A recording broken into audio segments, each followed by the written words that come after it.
बरं मला एक सांगा, आता हे मीडिया चालू आहे, मीडिया असं बोलत नाही. तुम्हाला कर्जमाफी झाल्यानंतर जे पैसे येतात त्या पैसे काय करता तुम्ही? शेतीमध्ये गुंतवणूक आहे 1 रुपये तरी.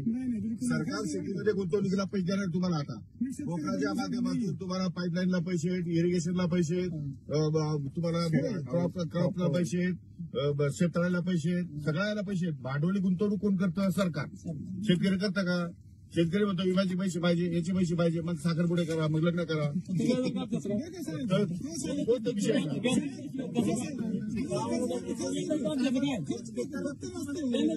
भांडवली गुंतवणूक शेतीमध्ये भांडवली गुंतवणूक. कर्जमाफीची रक्कम शेतकरी लग्न समारंभावर उधळतात अशा प्रकारचं कृषी मंत्र्यांचं विधान हे संतापजनक आहेच.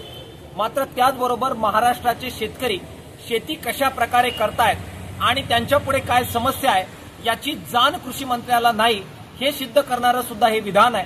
किसान सभेच्या वतीनं कृषी मंत्र्यांच्या या विधानाचा मी तीव्र शब्दामध्ये निषेध करतो.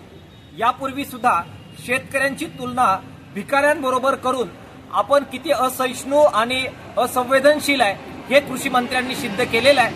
कृषी मंत्र्यांनी यानंतर राजीनामा दिला तर ते जास्त बरं होईल. त्यांच्या राजीनाम्याची मागणी महाराष्ट्राच्या शेतकऱ्यांच्या वतीनं आम्ही करतो आहे.